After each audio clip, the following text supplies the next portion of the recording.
Welcome back to What It's Really Like to Be an Entrepreneur. I'm Vincent Lanci, speaker and author of the book Left for Dead, A Story of Redemption.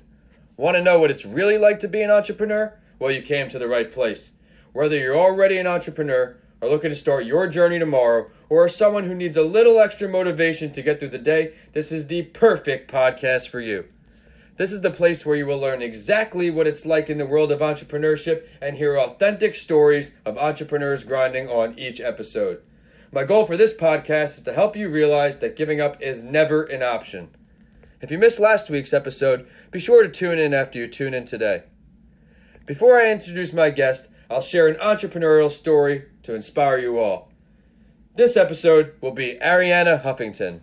As a kid in Greece, she always wanted to go to Cambridge University. She dreamed of being a writer, but only had a ton of rejection letters with a little money to go with it. Her mother borrowed some money to go to England to make her daughter's dream come true.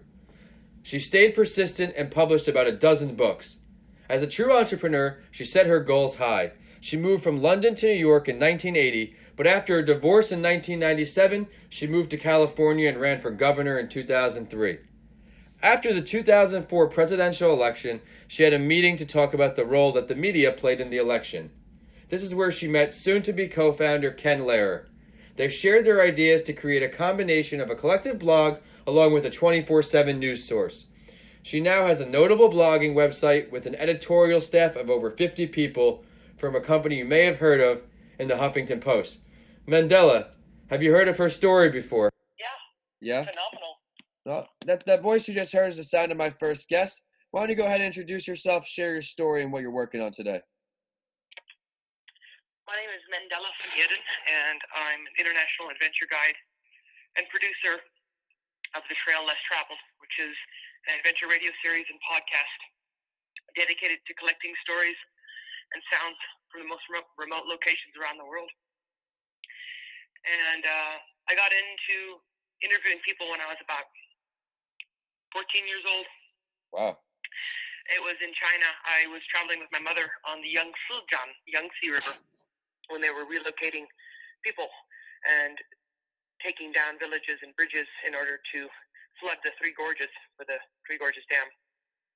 And I interviewed people about how it felt to be relocated after their family had been living on the banks of the Yangtze for, upwards of 3,000, 5,000 years. Wow. And I realized quickly that I didn't like the camera in between myself and the person. It didn't really capture this idea of storytelling and taking the listener there using sounds.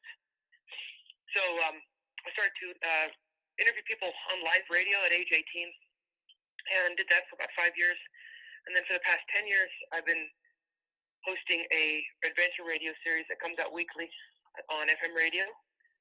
And it's also a podcast these days. But the way that I supplement my podcast and basically my dream of collecting these stories and sounds from around the world in order to inspire and inform the listener, I fund that by guiding full-time in the Grand Canyon.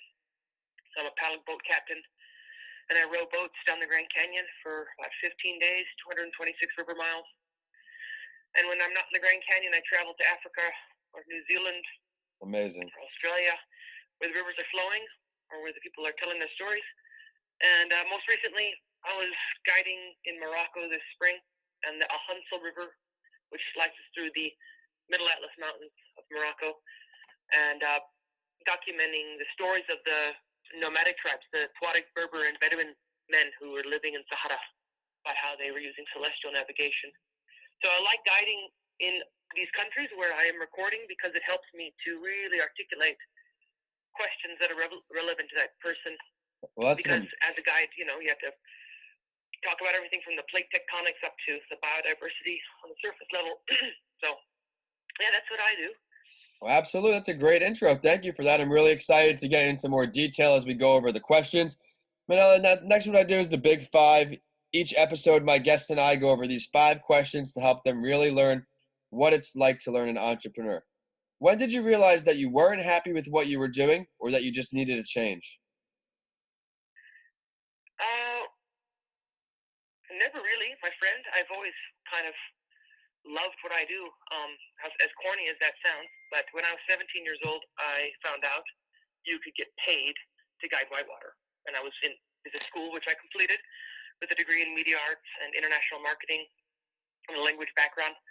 I wanted to work in China, but after doing these interviews in China, I realized that I didn't necessarily want to work there, but I really enjoyed gathering knowledge of other cultures and sharing it with people. So, then I got into radio, and I've not done anything that felt like work. It's all been really of quite a passion for me, all the things I do, and that includes river guiding full time. That includes meeting a weekly radio deadline, and that includes teaching yoga full time. So none of those things pay very well, but none of them feel like work. That's a great answer. That's exactly what I was looking for. What would you say one or two of the more difficult parts of being an entrepreneur are? Supporting yourself, you're not going to. For me, I'm often in the field, off the grid in third world countries, and I've been living out of a suitcase for 12 years, and I do have many listeners here in Missoula. They say upwards of 100,000 when the show premieres on Sunday nights at 6 p.m. But I'm not around those people, so I'm not always hearing feedback that really recharges my batteries of motivation. That people are listening and the work is being appreciated. So I come back to Missoula, my base camp here in the mountains, and it's a time of rest for my body from guiding, and also to hear feedback from the community and to invest in this community. So I'd say the hardest part for me is just being my own biggest supporter and encourager, not getting down on whatever, because traveling nonstop and recording and meeting deadlines is a challenging thing, but people out there are listening. You just might not be near them all the time, if that makes sense, Great answer. Great answer. What would you say one of your greatest failures is, and what did it teach you? I'd say one of my biggest failures was not being mindful of my knees at an earlier age. I don't know what I would have necessarily changed, but sorry, I've got a dog here who's got a bone he's protecting. I've had 4 knee surgeries, and I am also an international adventure guide, so I have to hike and I have to jump and I have to rescue people and all this stuff, and my knees have gone out on me in non-ideal situations, and so I cannot trust my knees, but still I do what I do. I just kind of wish I would have been a little bit more mindful of physical therapy, and that truly we have this one vehicle in this lifetime, and I'm kind of waiting now for technology to improve and to eventually get a knee replacement one day. Hopefully it doesn't come to that, but it probably will. So I know it's not a business answer, but in terms of my business, which involves being outside and adventuring and saving people sometimes, I could have been more mindful about my own body, my vehicle, and not taking so many risks and hurting myself at a younger age. Absolutely. Lessons learned always, lessons learned. If you could choose to have a conversation with any entrepreneur, dead or alive, who would it be and what are you talking about?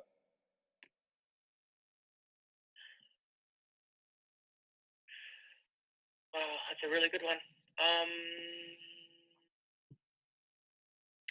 Well, some of the first people that came into my mind were the early explorers who, like Sir Francis Drake, sailing around the world, hanging out in Antarctica, climbing mountains, and these adventurers who were really getting out there and exploring before we had the technology that we have today, wearing heavy wool and sometimes eating food for months on end out of a can.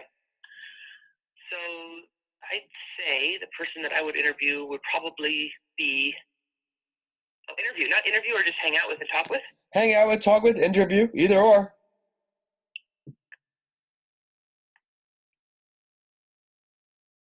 Whatever you'd like to do. Okay.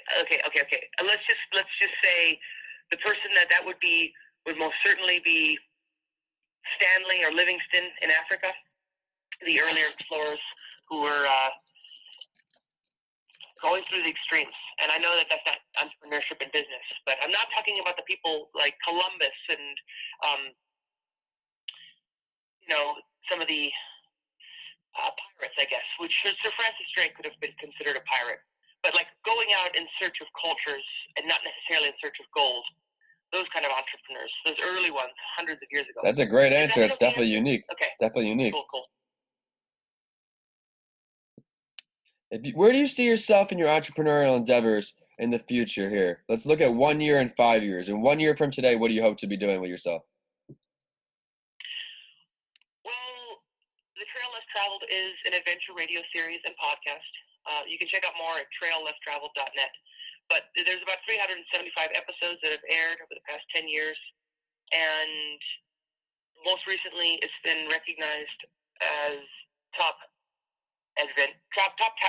travel podcast by the UK's Daily Telegraph. So that's a huge one.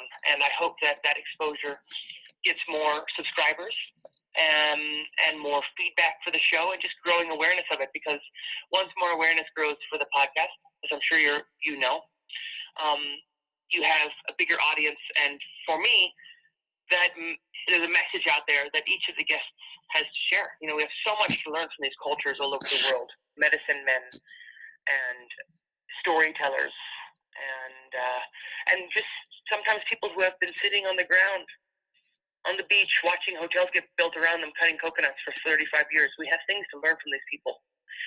And so one of my goals is for there to be a bigger audience for these people's stories, because I walk away from every single interview and story in the field completely inspired.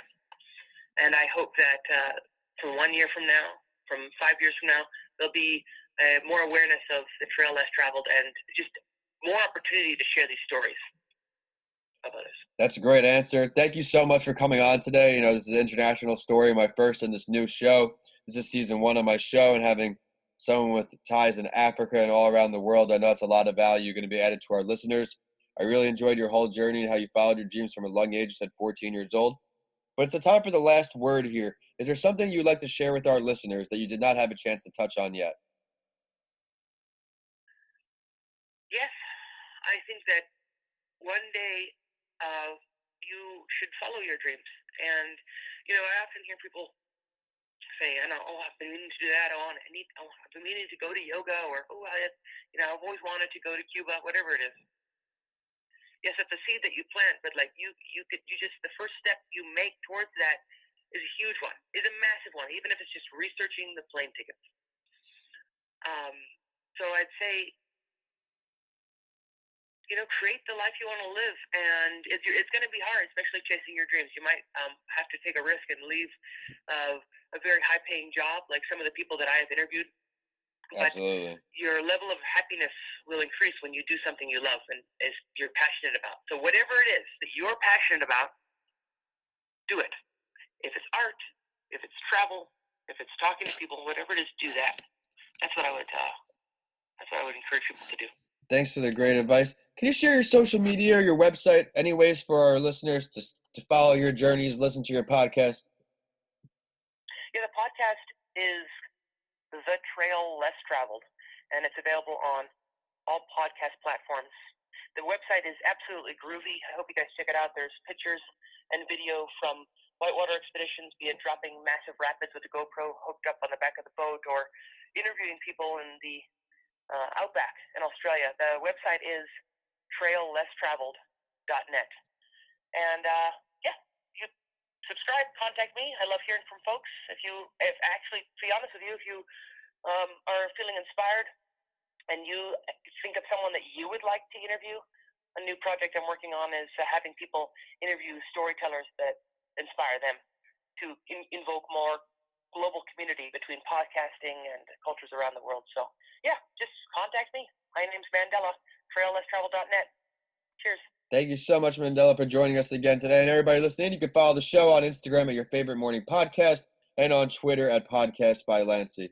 My handles are at Vincent A. Lanci on all social media and YouTube, and my website is vincentalanci.com. Make sure you check out my book, Left for Dead, A Story of Redemption, on Amazon now. DM me or email me. Let me know what you think of it. If you enjoyed today's episode with our international Mandela, Please continue listening and rate What It's Really Like to Be an Entrepreneur 5 stars. I work really hard to find unique, value-delivering stories for you on each episode.